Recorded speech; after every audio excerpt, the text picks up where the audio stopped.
नमस्कार, मैं अश्विनी कुमार। प्रधानमंत्री नरेंद्र मोदी ने आज देश भर के 18 लाख स्कूलों में बच्चों से सीधे संवाद की कोशिश की। हालांकि दो तरफा संवाद 2 दर्जन के करीब बच्चों तक सीमित रहा, लेकिन पहली मर्तबा देश में किसी प्रधानमंत्री ने आने वाले कल से आज बातचीत की। स्कूलों में सफाई से लेकर घर में बिजली बचाने तक की बात हुई। कुछ अपने किस्से सुनाए गए, कुछ बातें सिखाई गई। इस बीच प्रधानमंत्री की ये पाठशाला 1.5 घंटे तक चली, लेकिन क्या ये पाठशाला देश की तकदीर और तस्वीर बदलने की बुनियाद साबित होगी? क्या ये प्रयोग राष्ट्र निर्माण को जन आंदोलन बनाने में कामयाब होगा? क्या बच्चे प्रोफेशन जैसे कड़े शब्दों के बीच देश सेवा जैसी भावना को लेकर अपने परिजन तक इस बात से जुड़ा पाएंगे? क्या मोदी का मास्टर मंत्र कामयाब होगा? आज खास मेहमानों के साथ इसी पर बात होगी। छोटी छोटी चीजों में देशभक्ति का प्रकटीकरण। ये क्लाइमेट चेंज नहीं हुआ है, हम चेंज हो गए। पहले तो पॉलिटिक्स को प्रोफेशन नहीं मानते, पर तो आते हैं जाते हैं, लोकतंत्र में एक व्यवस्था है। अनुभव ये सबसे बड़ा शिक्षक है।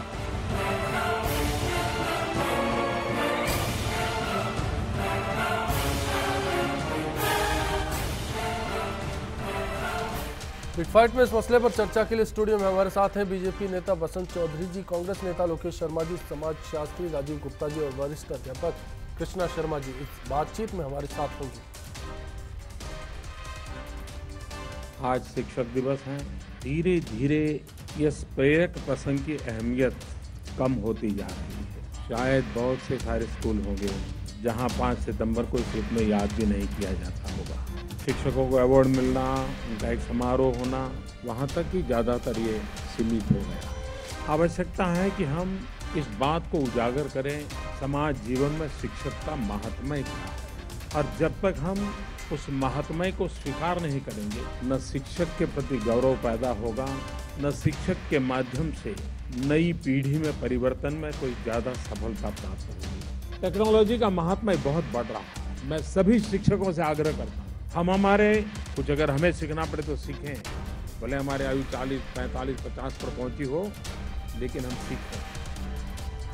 और हम जिन बालकों के साथ जी रहे हैं, जो कि आज टेक्नोलॉजी के युग में पल रहा है, बढ़ रहा है, उसे वंचित न रखें। अगर हम उससे वंचित रखेंगे तो ये बहुत बड़ा क्राइम होगा, इससे सोशल क्राइम।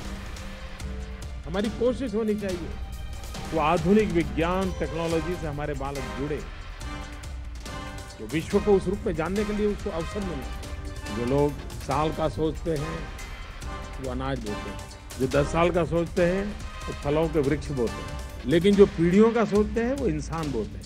मतलब उसको शिक्षित करना, संस्कारित करना, उसके जीवन को तैयार करना। हमारी शिक्षा प्रणाली को जीवन निर्माण के साथ हम कैसे जीवंत बनाएं। तो नरेंद्र मोदी को आपने सुना, जन आंदोलन राष्ट्र निर्माण कैसे बने, कैसे देश शिक्षकों को एक्सपोर्ट कर सके और कैसे भारत की पहचान दुनिया में कायम हो, इसको लेकर शिक्षक दिवस के दिन वो बच्चों से मुखातिब हुए। राजीव गुप्ता जी, मैं सबसे पहले आपके पास आऊँगा। आज के इस पूरे भाषण को एक समाज शास्त्री के तौर पर आप कैसा समझते हैं, कैसे देखते हैं? मोटी मोटी बात तो ये है अश्विनी जी कि पहली बार मुझे एक ऐसा भाषण सुनने को मिला जिसमें स्वाधीनता के संघर्ष के मूल्यों का कोई उल्लेख नहीं है, जिसमें शिक्षकों ने अब तक देश के विकास में और स्वाधीनता संघर्ष में क्या योगदान किया है, इसकी अपनी कोई चर्चा नहीं है। देश के अंदर जो कुछ घटित हुआ है उसे प्रधानमंत्री किस रूप में लेते हैं, इसकी अपनी कोई चर्चा नहीं है। और सबसे महत्वपूर्ण बात जो आज उभर करके मेरे सामने आई और जिस पर कि हम चाहेंगे कि ये चर्चा करें, शिक्षा प्रणाली वुड्स डिस्पैच से लेकर के राधाकृष्णन आयोग, राममूर्ति कमीशन, उसके बाद में बिरला अंबानी कमेटी के रूप में उद्योगपतियों का प्रवेश, शिक्षा को आलोचनात्मक चेतना से हटाकर और केवल पेशेवर योग्यता प्राप्त करने की कोशिश के साथ जोड़ लेना, ये वो बुनियादी सवाल है जिस पर कि लग रहा था कि शायद प्रधानमंत्री बोलेंगे। मैं मोदी जी की बात नहीं कर रहा, मैं देश के प्रधानमंत्री की बात कर रहा हूँ। एक पार्ट तो ये था। दूसरा जो मुझे लगा और जिस पर एक व्यापक बहस की ज़रूरत पड़ेगी, कभी आगे चल करके भी हो सकता है, बसंत जी यहाँ मौजूद हैं, पहली बार एक करिश्माई नेतृत्व अपने आप को पूरे देश में स्थापित करने का इच्छुक है। इसके पहले जितने लोग थे, चाहे वो नेहरू से लेकर के और आगे तक 1991 तक, उनके पास में स्वाधीनता संघर्ष की एक विरासत थी। इसको छोटे शब्दों में समझा जाए तो मोदी की क्या कोशिश लगी आज आपको? मोदी की कोशिश ये है कि मोदी ये बताना चाहते हैं कि उनके पास में अपना एक विज़न है, और वो विज़न इसलिए बताना चाहते हैं क्योंकि मोदी के पीछे का जो अतीत है, वह अतीत मुझे लगता है कई बार हम कहते हैं ना कि reality is larger than image जी, वो एक स्थिति पनपी है और वो उसको ख़त्म करके लोगों तक पहुंचने की कोशिश कर रहे हैं। और मुझे ऐसा लगता है कि जो इसके पहले का निर्देश था जी, और जिस तरह से ये भाषण आया है, भाषण तो मैं उसके बाद में बात करेंगे, लेकिन भाषण से पहले जिस तरह के निर्देश दिए गए जी, मुझे लगा कि शिक्षा के सैन्यीकरण की शुरुआत हुई है, मिलिट्रियाइजेशन ऑफ एजुकेशन की शुरुआत हुई है, अथॉरिटेरियन एटीट्यूड को डेमोक्रेटिक फ्रेम के अंदर प्रस्तुत करने की कोशिश है, और एक बड़े लुभावने फ्रेम के अंदर यह बताने की कोशिश है कि विकास का मुद्दा हम लाएंगे। मैं कुछ एक क्लिप्स देख रहा था, उस क्लिप में एक विद्यार्थी ने कहा, अब की बार मोदी सरकार। मुझे लगता है कि इस भाषण के माध्यम से कहीं अगली बार मोदी सरकार का मैसेज तो ये विद्यार्थियों को नहीं देना चाहते। चलिए, एक बड़ी राय हमारे सामने आई। ब्यावर से कॉलर है हमारे साथ, रियाज जाफरी साहब, बताएं आपका क्या कहना है? हाँ, नमस्कार साहब। नमस्कार सर, बहुत अच्छी पहल की है मोदी सरकार ने, इससे शिक्षकों का उत्साह बढ़ा है, बच्चों का मनोबल भी बढ़ा है। लेकिन एक कमी रखी है साहब जी, उन्होंने हाईटेक सिटियों से बात की, लेकिन गांव के जो छोटे छोटे मासूम बच्चे हैं, बड़े बच्चे हैं, उनका उत्साहवर्धन नहीं हो पाया। अगर ऐसा सिस्टम होता कि अगर गांव में भी किसी एक गांव को चुन के वहाँ पे भी अगर मोदी जी बात करते बच्चों से, तो गांव का उत्साह बढ़ता, बच्चों का उत्साह बढ़ता। हाईटेक सिटी के लोगों निश्चित तौर पर इसका जिक्र हम इस बहस में करेंगे। शुक्रिया रियाज जी। मणिराम जी नागौर से हैं, वो क्या कहना चाह रहे हैं? मणिराम जी। हाँ सर जी। सर, आज जो मोदी जी का आया था ना, वो बहुत ही बढ़िया था। इससे मतलब स्कूलों में एक अच्छा उत्सव सा मना जी, और बच्चों का मतलब बच्चों ने जानने की कोशिश की भाई शिक्षक दिवस क्या होता है, और इससे शिक्षकों में भी एक उत्साह बना, उनकी भी गरिमा लोगों को पता चला भाई शिक्षक जो वर्ग हाशिए पर जा रहे हैं जी जी बिल्कुल उन्होंने ऊपर लाया, और जो मतलब निर्मल भारत के और स्वास्थ्य और सफाई के बारे में जो उन्होंने संदेश दिया, उससे बच्चों ने बहुत। शुक्रिया मणिराम जी। एक संदेश भी आया। मैं कृष्णा जी आपके पास आऊंगा। एक टीचर के तौर पर आप क्या मानेंगे? मोदी के इस भाषण को सम्मान के तौर पर देखेंगी? शिक्षक दिवस का मौका था, बच्चों से सीधी बात हुई, शिक्षकों को लेकर कुछ नहीं हुआ, बच्चों को बताया गया कि किस तरह से शिक्षक बना जाए, खुद मास्टर के रोल में नजर आए, ऐसा था? मेरे को सबसे पहले तो उन्होंने जब अपने जापान यात्रा का एक उदाहरण दिया था कि मैं जापान में गया था, वहाँ एक टीचर उनको मिला जिसने कहा कि हम वंस अ वीक हम खुद सफाई करके बच्चों के सामने एक एग्जाम्पल रखते हैं ताकि बच्चे भी समाज सेवा में जुड़े रहें। दूसरी बात उन्होंने ये कही कि वहाँ बच्चे टीचिंग नहीं है, लर्निंग है। तो ये बात मुझे उनकी बहुत अच्छी लगी। लर्निंग होनी चाहिए, टीचिंग तो एक थोपने वाली बात होती है। दूसरे और किताबों का जिक्र नहीं था, किताबी मकड़जाल से बाहर निकलकर सीखने वाली वही बात हो गई, लर्निंग वाली बात हो गई। एक उनकी बात मुझे बहुत अच्छी लगी कि उन्होंने मतलब उनकी दूरदृष्टि को मैं काबिल तारीफ है उनकी ये दूरदृष्टि। एक बच्चे ने ये पूछा था सवाल, उसका जवाब उन्होंने दिया कि 24 के लिए तैयार रहो। तो प्रधानमंत्री बनने का जब सवाल था उन्होंने कहा बिल्कुल 2024 ये दूरदृष्टि का उदाहरण है। और एक बहुत बड़ा मोटिवेशन उन्होंने ये भी कहा कि अगले 10 साल मेरा स्कोप है। हमारी नजर एक मोटिवेशन का तरीका है बच्चों का, वो बनेगा नहीं बनेगा ये एक बाद की बात है, लेकिन एक मोटिवेशन का तरीका जो मुझे बहुत अच्छा लगा बच्चों, बहुत अच्छा। चलिए बसंत जी, आपकी क्या पार्टी किस तरीके से देखती है इस भाषण को? नहीं, और इस भाषण में ना कहूँगा बल्कि मैं कहूँगा बच्चों से मुखातिब होने वाला ये कार्यक्रम आप किस तरह से देखते हैं इसको? ये देश में पहली बार किसी प्रधानमंत्री ने बच्चों के साथ 1.5 घंटे का समय बिताया और उनका मार्गदर्शन किया और उनकी अनुभव भी प्रधानमंत्री ने खुद ने सुने जी, उनके सवालों के जवाब दिए। मैं ऐसा मानता हूँ कि इस देश में नई पीढ़ी को एक जान फूंकने का काम प्रधानमंत्री जी ने किया है। बच्चों में और प्रधानमंत्री में जो एक खाई थी जी, कि वो इतने बड़े पद पे और हम एक साधारण से बच्चे स्कूल में पढ़ने वाले, वो खाई पाट दी गई है आज के इस कार्यक्रम के माध्यम से। और बच्चों में जोश है आज इस कार्यक्रम के सीधे संवाद होने के बाद। राजस्थान में किसी बच्चे को इस बात का मौका नहीं मिला, आपको नहीं लगता कि ये एक बड़ा सवाल होता है कि हर राज्य को मौका मिलना चाहिए था? कम से कम केंद्रीय विद्यालय, नवोदय विद्यालय, चुनिंदा स्कूल्स थे जो वहां पहुंचे, लेकिन एक अदद गांव ढाणी का सरकारी स्कूल का बच्चा वहां नहीं पहुंच पाया। सभी जगह जिस प्रकार से क्लासेज में व्यवस्था की गई थी बच्चों को सीधा उस कार्यक्रम को दिखाना, वहाँ दिल्ली में तो सब बच्चे जाएं ये तो संभव नहीं था। देश का प्रत्येक बच्चा वहाँ पहुँच जाए और सवाल जवाब कर सके तो संभव बात नहीं है। लेकिन जिस प्रकार की योजना बनाई, एक बात का जिक्र किया कि चिट्ठी लिखकर उन तक ये बातें पहुंचाई जा सकती है। आपको लगता है कि ये एक बेहतर विकल्प होगा बच्चों के लिए? नहीं, ये तो कोई दिक्कत नहीं, कर सकते हैं ना बच्चे। जब बच्चों से वो खुद बात करना चाहते हैं, उनके साथ अपने अनुभव और बच्चों के अनुभव शेयर करना चाहते हैं, बच्चों का मार्गदर्शन करना चाहते हैं, इसका मतलब चिंता कर रहे हैं आने वाले देश के भविष्य के बारे में। चलिए, ये एक अहम सवाल आपने खड़ा किया। हमारे साथ है जयपुर से संतोष जी इस वक्त। संतोष जी, आपका क्या कहना है? संतोष जी, आप तक मेरी आवाज पहुंच रही है? लगता है संतोष जी से संपर्क टूटा हमारा। लोकेश जी, मैं आपके पास आऊंगा। बहुत चीजें ऐसी निकल कर आई जो देश की तकदीर और तस्वीर को संवारने का एक पैगाम पीएम की ओर से देती है। और जैसा कि राजीव जी ने जिक्र किया, साथ साथ ये भी लगता है कि कहीं ना कहीं अगली बार मोदी सरकार का भी ये एक कैंपेन हो सकता है। आप किस तरह से देखते हैं इसको?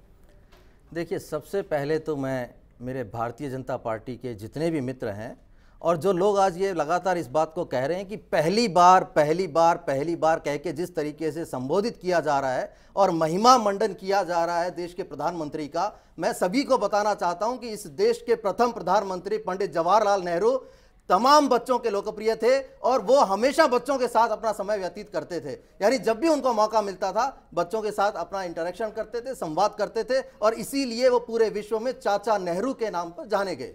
दूसरी बड़ी बात कि ये जो प्रोग्राम था ये पूरे तरीके से स्क्रिप्टेड प्रोग्राम था, जिसको कह सकते हैं, क्योंकि जिन जिन बच्चों ने सवाल किए, आपने देखा होगा दिन भर में कि बच्चों के सवाल नेचुरल सवाल नहीं थे। जो उन्हें बताया गया, जो उन्हें समझाया गया, वो का वही बच्चों ने पूछा।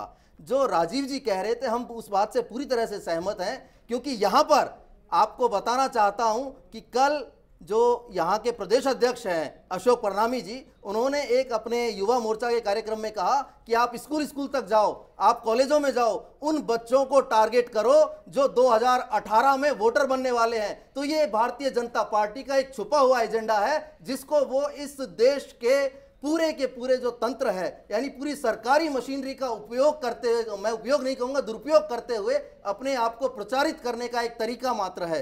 और उस तरीके में इस पर आपकी राय चाहूंगा। फिर हमारे साथ कॉलर हैं जयपुर से, संतोष जी। देखिए, ये कांग्रेस की सोच इनकी जबान पे आ रही है। देश में 50 साल तक इन्होंने राज किया और चलो अगर ये कहते हैं कि चाचा नेहरू की तरह अगर मोदी जी बच्चों के साथ संपर्क करते हैं, उनसे बातचीत करते हैं, तो हमारा प्रयास सफल आप इसको बेहतर मानते हैं? मैं बेहतर मानता हूं, सफल मानता हूं। हमारा ये प्रयोग फिर से ये शुरुआत हुई, आप ऐसा मानते हैं?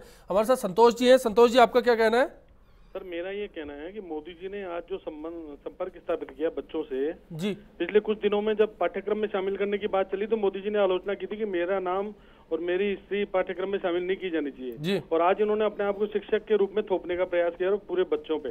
तो ये तो बिल्कुल गलत है। इसका मतलब है कि इनको वोटर बनने का इंतजार है और वोट लुभाने का एक तरीका है 10 साल बाद या 5 साल बाद। शुक्रिया संतोष जी बिग फाइट से जुड़ने के लिए। ब्यावर से शाहीन हमारे साथ है, आपका क्या कहना है? सर, मेरा कहना है कि इससे टीचरों का और बच्चों का सभी का उत्साह बढ़ा है, लेकिन जो मुख्य बगीर बच्चे हैं उनको नहीं बुलाया गया तो वो तो मनोबल हो गया ना जी, उनका तो मनोबल गिर गया, तो उन बच्चों के लिए क्या है सर? एक संवाद एक तरफा आप मानती से? सर, वो जो बच्चे हैं, जो मुख्य बगीर बच्चे हैं, उनका तो मनोबल नीचे गिर गया, तो सर उन बच्चों के लिए क्या है? नरेंद्र मोदी सर उनसे बात कब करेंगे सर? यह आपका एक सवाल है, बिल्कुल हम इस चर्चा में शामिल करेंगे इस मुद्दे को भी। ब्रेक का वक्त है, ब्रेक पर जाएंगे, ब्रेक के बाद जब लौटेंगे चर्चा को जारी रखेंगे। मास्टर मोदी का मूल मंत्र आखिर क्या है, इसे समझने की कोशिश करेंगे। आज पीएम की पाठशाला थी, बने रहिए। थोड़ा सा चेंज आ ही सकता है, कुछ तो बच्चे ग्रहण करेंगे, टीचर्स में भी कुछ ना कुछ तो सुधार आ ही पाएगा। ऐसा नहीं है कि कुछ सुधार नहीं आएगा, लेकिन किसी भी कार्यक्रम को करने के लिए कुछ समय तो लगता ही है। कोशिश तो अच्छी है, अब कामयाबी कितनी मिलती है, बच्चों का कैसा रिस्पॉन्स आता है, ये बाद में पता चलेगा।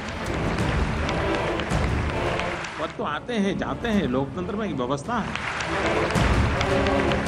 अनुभव ये सबसे बड़ा शिक्षक है।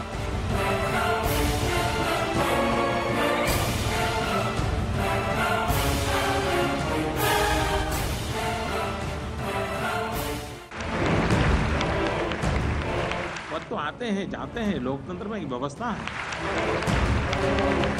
अनुभव ये सबसे बड़ा शिक्षक है।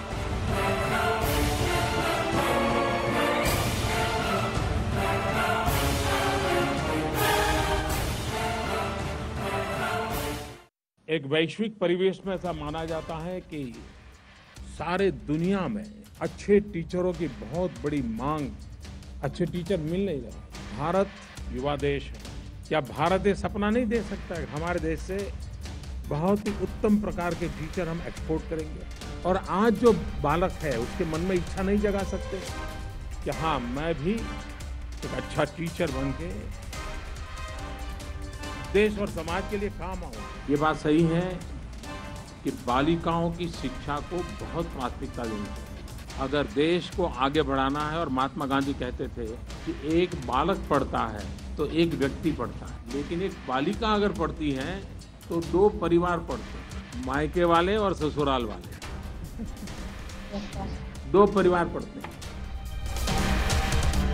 और मास्टर मोदी के इस खास पेशकश से जुड़ा हमारा सवाल है कि क्या नरेंद्र मोदी के बच्चों के लिए भाषण पर राजनीति को लेकर जो चर्चाएं हैं वो सही है? firstindianews.com हमारी वेबसाइट है, इस पर आप राय दे सकते हैं अपनी, और फेसबुक और ट्विटर के जरिए भी आप बता सकते हैं आप क्या सोचते हैं।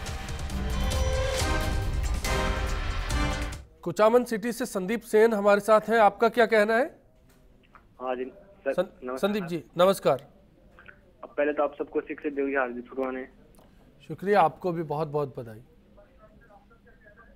हाँ जी सर, जो मोदी जी कह रहे हैं कि अभी, हाँ जी नमस्ते जी। जी मैं कहना चाहता हूँ सर जी, तो मोदी जी आजकल शिक्षकों की बहुत ज्यादा, मतलब अच्छे शिक्षकों की बहुत ज्यादा कमी है जी। शुक्रिया संदीप जी, बिल्कुल एक बड़ा मुद्दा आपने खड़ा किया। राजीव जी, मोदी जी जो बोल रहे थे कि भविष्य भारत इस तरह से देखता है कि टीचर्स को एक्सपोर्ट करेंगे, हम बच्चों को ये प्रेरणा देंगे कि वो प्रोफेशनल्स तो बने लेकिन उनमें से ही कई प्रेरणा पाकर टीचर बने। आज जो सरकारी स्कूलों के हालात हैं उन पर ना गौर किया जाए, टीचर जैसे प्रोफेशन को गलत नजरिए से ना देखा जाए, बल्कि एक सम्मान के नजरिए से जो पहले था गुरु वाला सम्मान वो देखा जाए। क्या ये संभव है इस भाषण के जरिए? नहीं, I am disappointed in the sense, अच्छे शिक्षक का माने क्या है? क्या आप अच्छे शिक्षक और बुरे शिक्षक के बीच में कोई वर्गीकरण करके समूचे शिक्षक समुदाय के सामने एक सवालिया निशान लगा रहे हैं? शिक्षक की जो भूमिका रही है, आपकी शिक्षा प्रणाली की विसंगति के बावजूद उसने देश को बहुत कुछ दिया है। आपके IITs के माध्यम से, IIM के माध्यम से, विश्वविद्यालयों के माध्यम से, विद्यालयों के माध्यम से जो कुछ हमने प्रोड्यूस किया है वह आज देश के विकास में उसने बहुत अहम भूमिका निभाई है। ऐसा नहीं है, हम कौन बुरे शिक्षक का माने क्या है? मैं प्रधानमंत्री से जानना चाहूँगा कि बुरे राजनीतिज्ञ का क्या माने?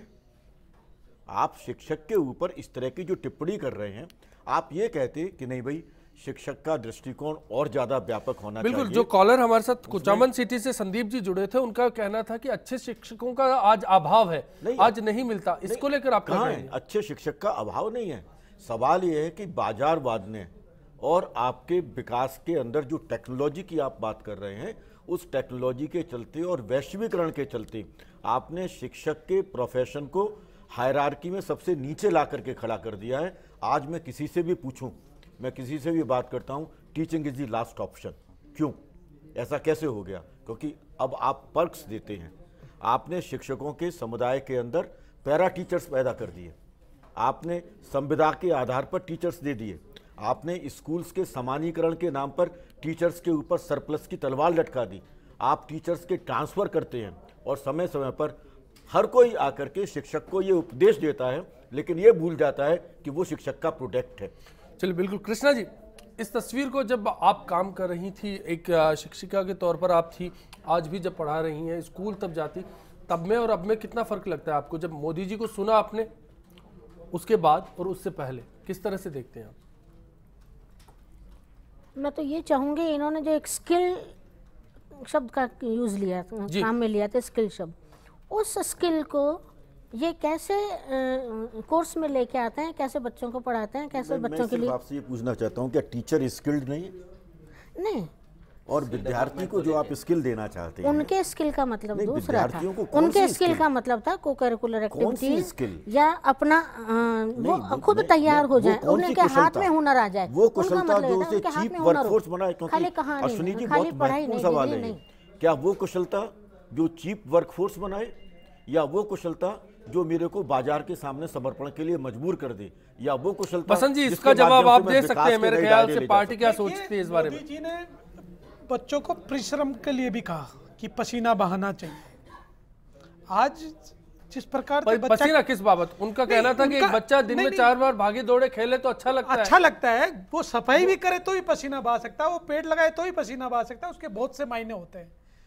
और कंप्यूटर में बैठकर सारा समय जो उसको मिलता है, उसको सिर्फ शारीरिक परिश्रम नहीं करके बीमारियां पैदा करना।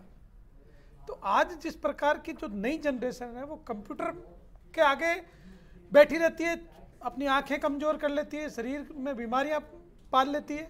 तो ये देश का भविष्य है, ये बच्चे देश का भविष्य है। अगर इसकी चिंता देश का प्रधानमंत्री प्रधानमंत्री जी ने कहा कि न तो राजनीति पेशा है, प्रधानमंत्री एक पेशा नहीं है। साथ ही साथ शिक्षकों को लेकर भी उन्होंने ये बात कही, जो चीज़ उन्होंने अपने लिए कही वो शिक्षकों के लिए कही। लेकिन आपको नहीं लगता दोनों बातों में नजरिए में फर्क है? क्योंकि जब उनसे प्रधानमंत्री को लेकर सवाल किया जाता है, जब उनसे बात की जाती है आप किस तरह से काम करते हैं, तब वो एक समाज सेवक के नाते जवाब देते हैं। लेकिन जब वो शिक्षक को लेकर बात कर रहे होते हैं, तब वो एक प्रोफेशनल की तरह उनको ट्रीट कर रहे होते हैं। नहीं, शिक्षक शब्द एक सम्मान का शब्द है, सिर्फ बातों में ना। नहीं, बातों में जब बातों में आगे आप क्या बातों में नहीं है, ऐसा नहीं है। मैं सिर्फ अच्छे शब्द, अच्छे शिक्षक आज के दिन पूरे हिंदुस्तान के शिक्षक एक टांग पर खड़े रहे सिर्फ इस प्रोग्राम को सफल करने के लिए। तो ये सम्मान दिया आज आप लोगों ने। आज इस देश के प्रधानमंत्री नरेंद्र मोदी ने शिक्षकों के सम्मान के नाम पर उनको सम्मानित किया सुबह से लेकर शाम तक। शाम को 5:30 बजे जब वो फ्री हुए तब उन्हें महसूस हुआ कि इतनी बड़ी आफत आज हमारे ऊपर से टल गई। आज का दिन उनके सम्मान का दिन था और वो पूरा का पूरा दिन आपने अपने ऊपर न्यौछावर करवा लिया। यानी खुद के प्रचार प्रसार के लिए उनका कहां सम्मान बढ़ा? प्रधानमंत्री ने आज शिक्षक को महत्व दिया है, सम्मान बढ़ा। अब ये बताइए, आपने उनको अनस्किल्ड कह दिया, आपने कह दिया कि शिक्षक एक ऐसी पीढ़ी तैयार कर रहे हैं, कहने का तात्पर्य नहीं समझ कहां पे सम्मान दे रहे हैं शिक्षकों को? समझ के भी अनजान बनना चाहती है। आप और आपकी पार्टी ये बताए कि राजस्थान में क्या हालत हो रहे हैं, वो सत्य के ऊपर क्यों नहीं जाते, वो जमीनी स्तर पर बात क्यों नहीं करते, वो ये क्यों कहते हैं, वो ये क्यों कहते हैं कि सिर्फ कंप्यूटराइज्ड होगा? जिस कंप्यूटर की वो बात कर रहे हैं, जिस टीवी की वो बात कर रहे हैं, वो दिन भर बच्चों को टीवी से चिपका के बैठे रहते हैं और उसकी बुराई करते हैं। भविष्य पूरे वर्ल्ड का भविष्य तैयार कर रहा है। लेकिन जो लोकेश जी का सवाल है उनको लेकर आप क्या कहना चाहेंगे? ये तो चलिए मैं इसमें आऊंगा, लोकेश जी मैं आऊंगा। इसमें चमन आरा हमारे साथ पाली से जुड़े, जी बिल्कुल मैं आऊंगा इसमें। चमन आरा हमारे साथ पाली से जुड़े, उनका क्या कहना है? हाँ सर, मेरा ये कहना है। जी लोकेश जी कुछ सुन लेते, कोई जुड़ा है हमारे साथ जी। हाँ सर नमस्कार, मेरा ये कहना है कि जो आज पीएम साहब विद्यार्थी और ये जो अध्यापक से जुड़े हैं तो उनका मनोबल बढ़ा है, उनका उत्साह बढ़ा है और सर उनको बड़ी खुशी है कि आज पीएम से उन्होंने सीधी बात की है। लेकिन सर ये सिलसिला क्या जारी रखेंगे वो? और सर जो भी ये समस्या बच्चों ने उठाई है तो उनका निराकरण होगा कैसे सर? बिल्कुल शुक्रिया आपका। बीकानेर से मोहम्मद जाकिर साहब हमारे साथ है, आपका क्या कहना है? सर मैं ये कह रहा हूँ कि जब टीवी पे लाइव टेलीकास्ट आ रहा है जी, तो सर ये आपस में कांग्रेस और बीजेपी के नेता इसी तरह लड़ रहे हैं, तो ये देश के बच्चों के स्कूल में टीचरों का क्या दाम है? ये यहाँ टीवी में सबके सामने ये अपनी पार्टी के बारे में ऐसा बता रहे हैं। तो आज सरकारी स्कूलों में जो लेडीज टीचर है वो मतलब स्वेटर बुनती है, कोई कुछ करता है, मास्टर है तो टाइम से आते नहीं है। तो ये तो यहाँ टीवी में लड़ते तो वो वहां जाके क्या दाम देंगे? शुक्रिया जाकिर साहब आपका इस राय के लिए। कृष्णा जी, ये एक टीचर्स को लेकर राय बन गई है कि टीचर्स जो सरकारी स्कूल में है, खास तौर पर जिक्र किया गया, ऐसा नहीं कहा गया कि सारे स्कूल्स में, लेकिन सरकारी स्कूलों के टीचर्स को लेकर इस तरह से आम लोगों की जो भावना है वो क्यों नहीं बदलती, आपको लगता है? वो इसलिए नहीं बदलती, एक तो उनको फैसिलिटीज पूरी नहीं मिलती टीचर्स को, दूसरा उनको 10 तरह के कामों में फंसाए रखते हैं। टीचर अपने आप को 30% राजनीति में घुसाए रखता है और इधर ध्यान कम देता है। आपको लगता है यही कारण है कि स्वेटर बुना जाता है? नहीं नहीं, ये बात नहीं। तो फिर क्या मानते हैं, इसकी वजह क्या हो सकती है? ये बात नहीं। राजीव जी, मैं आपसे जानना चाहूंगा कि क्या कारण है कि आम आदमी आज सरकारी तंत्र को लेकर खास तौर पर इस तरह का नजरिया रखता है, काम नहीं होता, और जब शिक्षक की बात आती है तो गुस्सा और बढ़ जाता है? नहीं, एक बहुत नियोजित तरीके से सरकारी क्षेत्र को दरकिनार करने की कोशिश थी। वो चाहे PSU का सवाल हो, चाहे सरकारी शिक्षा प्रणाली का सवाल हो, चाहे सरकारी विश्वविद्यालयों का सवाल हो। हुआ ये है कि हम पैरेलल तरीके से शिक्षा और स्वास्थ्य को निजी हाथों के हवाले करने के इच्छुक हैं, या वो PPP मॉडल जो आजकल चला है उसके माध्यम से हम ये सब देने के इच्छुक हैं। तो PPP मॉडल और प्राइवेटाइजेशन, इन दोनों की सफलता इस बात पर निर्भर करती है कि सरकारी शिक्षा प्रणाली को और सरकारी स्वास्थ्य व्यवस्था को पूरी तरह से इस तरह प्रस्तुत कर दिया जाए जनता के सामने कि वो उससे हट जाए। मैं आपसे एक सवाल कर रहा हूँ, वैसे सरकारी टीचर ज्यादा क्वालिफाइड होते हैं प्राइवेट से? नहीं, मैं आपसे एक सवाल कर रहा हूँ, ज्यादा क्वालिफाइड होते हैं, क्योंकि वही बात है कि उनके, लेकिन सवाल उन पर ज्यादा खड़े होते हैं। नहीं, सरकारी इस पर इसलिए खड़े होते हैं क्योंकि सरकारी विद्यालय के शिक्षक को बहुत सारे काम दे दिए जाते हैं, बहुत सारे काम दे दिए जाते हैं। पिछले सत्र में पढ़ाई नहीं हुई क्योंकि सरकारी विद्यालय के शिक्षक या तो गणना में लगे रहे, उसके बाद में वोटर लिस्ट को बनाने में लगे रहे, उसके बाद में इलेक्शन ड्यूटीज़ में लगे रहे, और उसके बाद जब परीक्षा आई और परीक्षा के अंदर अगर परिणाम अपेक्षित नहीं आया तो लोगों ने उनको ट्रांसफ़र कर दें, उसका सस्पेंशन कर दें। मुझे एक सवाल समझ में नहीं आती जी, जो सवाल मुझे आज पूछना चाहिए, यहाँ पर मेरे सारे दोनों पार्टीज़ के मित्र बैठे हैं और ये दोनों ही यहाँ सत्ताधारी दल रहे हैं। मेरे देश के अंदर एक सुप्रीम कोर्ट का चीफ जस्टिस वो राज्यपाल बन जाता है। एक टीचर क्यों नहीं, मेरे राज्यपाल बन जाता है। एक IAS अधिकारी शिक्षा का सचिव बन जाता है और उसे कुलपति बना दिया जाता है। ये अदर वे राउंड क्यों नहीं है? क्या शिक्षक इतना योग्य नहीं है कि उसको आप शिक्षा सचिव के साथ समानता वाला व्यवहार दे सकें? क्या एक IAS अधिकारी आकर के जब विद्यालय के अधिकारियों को, विद्यालय के शिक्षकों को प्रताड़ित करता है, उनकी लाइन लगवाता है, उनसे वहां पर पूछ करके उनको उनको ह्यूमिलिएट करने की कोशिश करता है, हमारे यहाँ पर IAS अधिकारी। ये आपने अहम सवाल खड़ा किया है। बिल्कुल गुप्ता जी, इस पर बात होगी कि आखिर क्यों शिक्षक को लेकर दोयम दर्जा रखा जाता है? क्या सरकार की सोच में बदलाव नहीं हो सकता? और आज अश्विनी जी, ये सब चलते चलते हमको प्रधानमंत्री भी शिक्षित करने लग गए। शिक्षक का मतलब ये एक आपका अलग नजरिया है। इस पर मैं लोकेश जी के पास भी आऊंगा। 2 कॉलर हमारे साथ हैं। गंगानगर से अरुण सोनी जी हैं, उनको सुनते हैं। पहले बताएं अरुण जी, क्या कहना है आपका? हाँ नमस्कार। देखो, एक ये अच्छा सार्थक प्रयास है, बच्चों में राष्ट्रवाद की भावना प्रबल हो रही है और पहली बार आम जनता को ये लगता है कि कोई पीएम हमारे से दिल से बोल रहा है। मेरा सवाल एक तो कांग्रेस के लोकेश जी से है कि महज विरोध करने की राजनीति क्यों कर रहे हैं? नई दिशा, नई सोच और कुछ नया एक्सपेरिमेंट हो रहा है देश में, तो उसका स्वागत करना चाहिए। दूसरा, कृष्णा शर्मा जी जो शिक्षक है उनसे सवाल है कि क्या सरकार शिक्षकों को कम फैसिलिटी देती है, इस तरह शिक्षा का स्तर गिरता जा रहा है, या वो क्या कारण है कि शिक्षा में प्रोग्रेस की जा सके? शुक्रिया अरुण जी, बिल्कुल इस पर बात करेंगे। LC जैन साहब जयपुर से, आपका क्या कहना है?